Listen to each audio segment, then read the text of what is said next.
आते हैं बड़े एक सेंसिटिव इश्यू पे जो मैंने निशित आपकी 2 ट्वीट्स पढ़ी, नमाज़ के बारे में, जो रोड पर होती है और हरियाणा से रिलेटेड।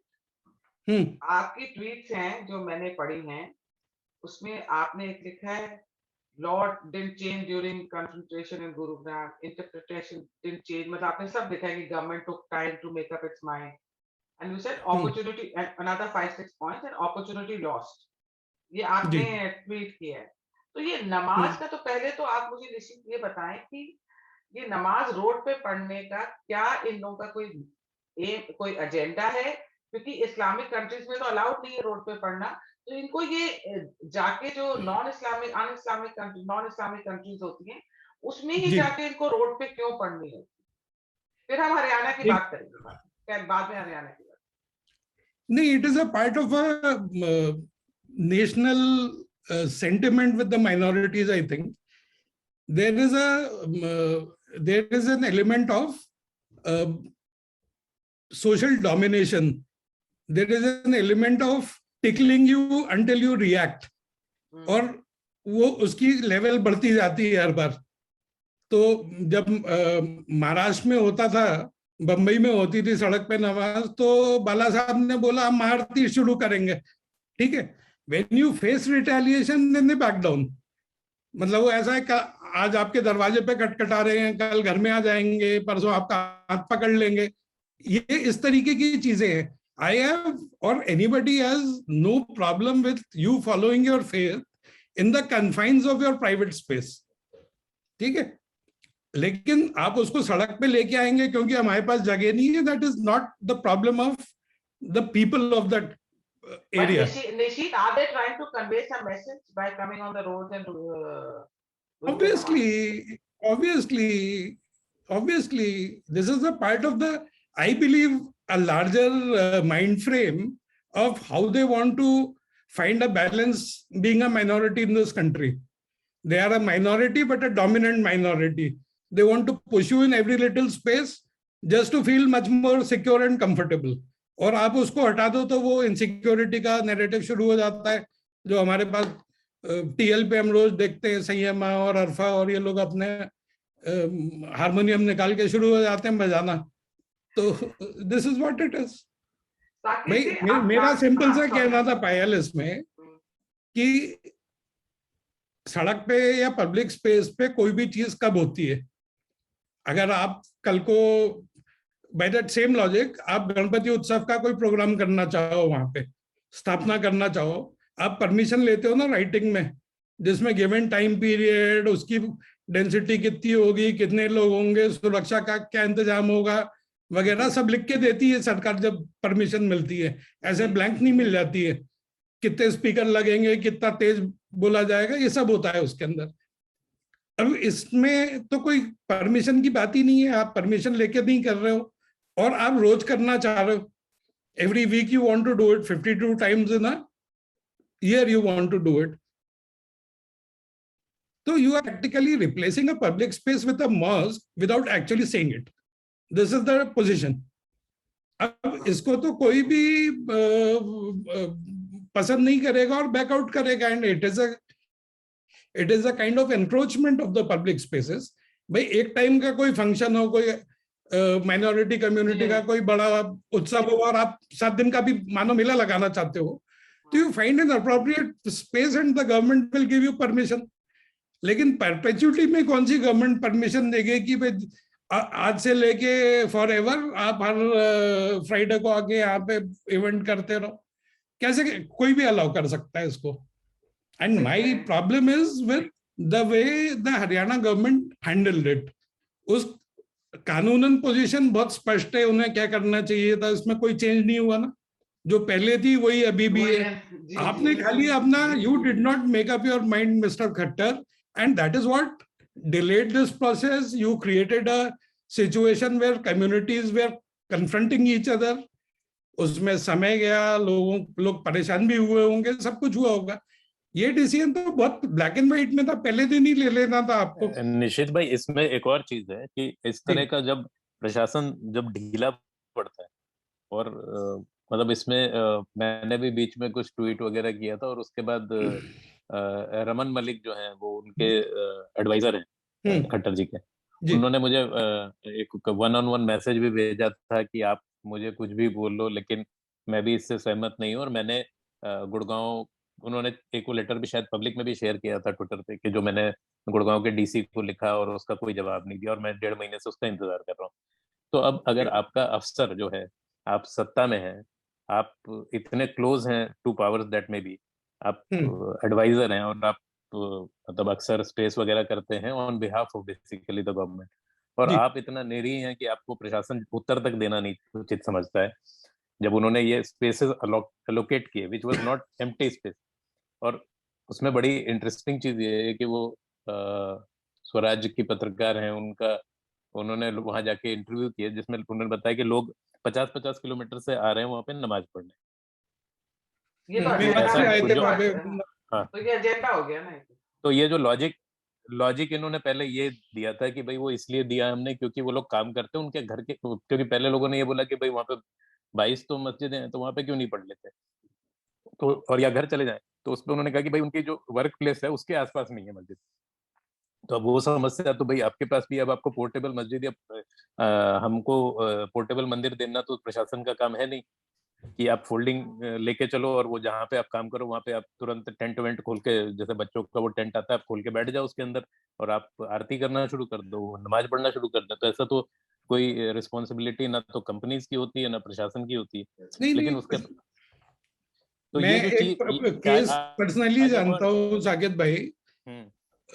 जब जेटवे एयरवेज होती थी तो one of their marketing heads इन इंदौर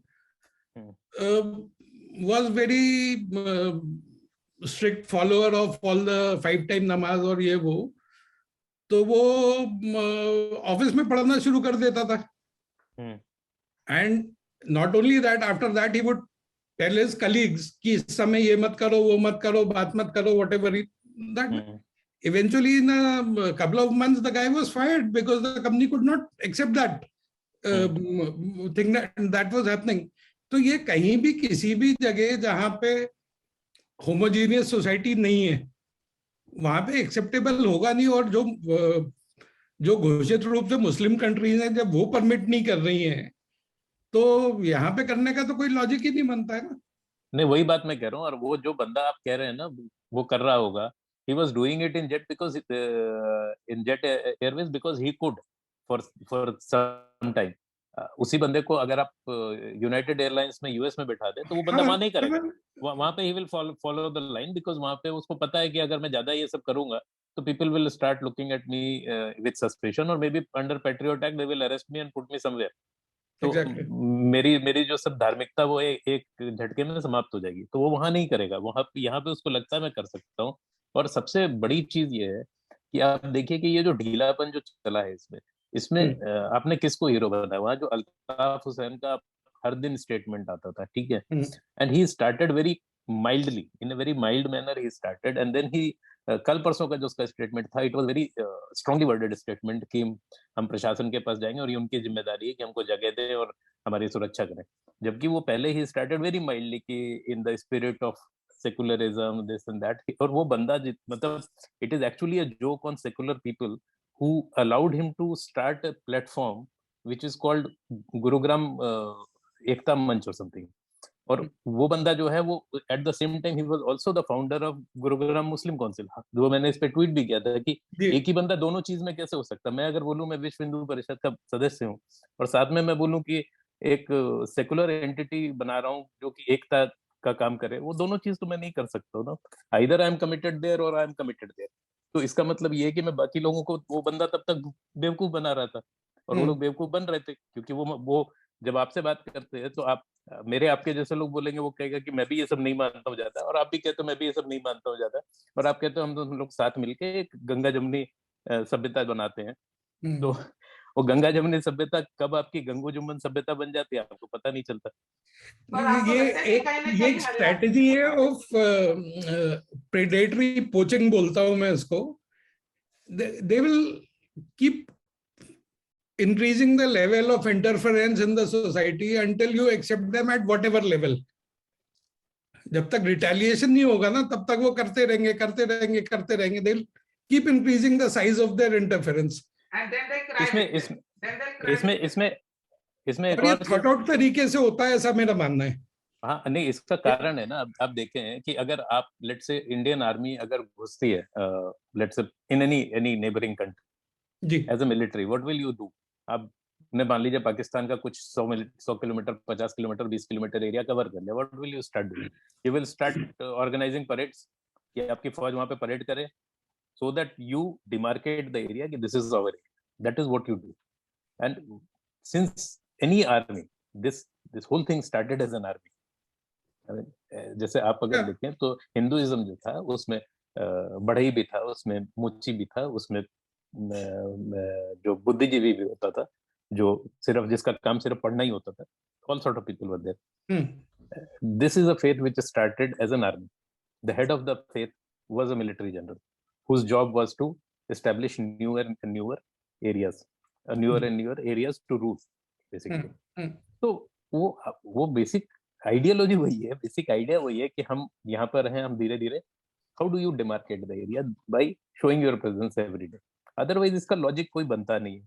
और इसमें ये बहुत बड़ी मूर्खता है प्रशासन की, वो इतने दिन सोती रही और उसने उस बंदे को आपने every day you gave him second page और first page where you he came and he made a statement, जबकि कोई पता नहीं नॉन डिस्क्रिप्ट सा कौन सा ऑर्गेनाइजेशन था जो नागरिक एकता मंच, उसका चेयरमैन और मीडिया को तो कंफ्लिक्ट चाहिए था ना, it was in their interest कि एक कंफ्लिक्ट बने, खबर बनती है, न्यूजीनेस बनती है, डिस्टर्बेंस दिखता है ना बीजेपी रूल से, तो बाकी सारे जो उसके हिसाब से अलाइन हो गए। बट बीजेपी रूल्ड स्टेट तो खुद इस चीज को बढ़ावा दे रहा था, और इसको मैंने एक जगह लिखा था, हो सकता है बीजेपी के सपोर्टर्स को बहुत बुरा भी लगे, जब मैंने एक बार लिखा था कि जो हरियाणा में इवन किसान आंदोलन में जो वहाँ के विधायकों की पिटाई हुई और ये सब हुआ, ये यूपी में क्यों नहीं हुआ? वहां पे भी तो राकेश टिकैत का गढ़ था और जो भी कहें उसका सपोर्ट था, वहां पे क्यों नहीं मार पीट सके वो विधायकों को? एक जगह, एक आध जगह उन्होंने कोशिश की, बट वो पलट के, विधायक के समर्थकों ने भी, बलियान साहब का किया था, उन्होंने भी पलट के आगे घेर लिया कि भाई बताओ, हम निकलो फिर हम बताते हैं। तो ये चीज हरियाणा में क्यों नहीं हो सकी? मतलब I am tempted to think कि this was allowed to simmer, this was allowed to happen. और मुझे नहीं लगता कि कोई भी डिस्ट्रिक्ट कलेक्टर अपनी मर्जी से कुछ उनको पॉइंट, नमाज पॉइंट बना देगा, इस पॉइंट तक नहीं खींच सकता। इस पॉइंट एक आध बार बोल देगा ठीक है करने दो, लेकिन वो फिर उसके ऑफिशियल ऑर्डर निकाल के वो पॉइंट्स दे रहा है कि यहाँ पे करो, जो कि उसको पता है कि these are public spaces, these are not unknown or undecided spaces. दूसरी चीज है एक मिनट साकिब, तो आप क्या कहना चाह रहे हैं कि बीजेपी को सूट करता है कि पोलराइजेशन हो?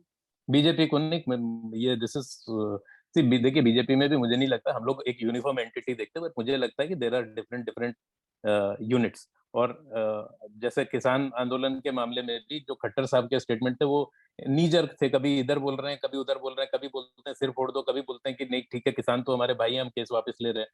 उस मामले में अगर आप, मैंने एक इंटरव्यू देखा था दुष्यंत चौटाला का, बहुत ही सुलझा हुआ समझदार इंटरव्यू था, ही वाज वेरी क्लियरली कि ये किसान के भले के लिए, एंड ही सेड कि आप मेरे सामने बिठाओ ना, किसको दिक्कत है, मैं बात करता हूँ। वो एक कॉन्फिडेंस भी दिखता था कि मेरे पीछे सपोर्ट है और मेरी स्थिति वो नहीं होने वाली कि मुझे कोई पीट पाट के भेज देगा।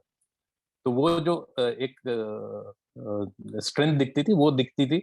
और ये बड़ी विचित्र विचित्र सी चीजें हैं, क्योंकि ये मुझे भी आज तक समझ में नहीं है, और मुझे लगता है कि वो इंटरनल इनके पुल एंड पुश हैं जो इस चीज को खींच रहे थे। क्योंकि जो चीज निशित भाई ने आज बोली कि मतलब it is an opportunity lost, अब आप कर रहे हैं तो it is very clearly you have been forced to, your hand has been forced. अब आप इसलिए नहीं कर रहे हो that you are committed to something, it is very clear black and white thing, you should have said this, whatever you said today you should have said it on day one।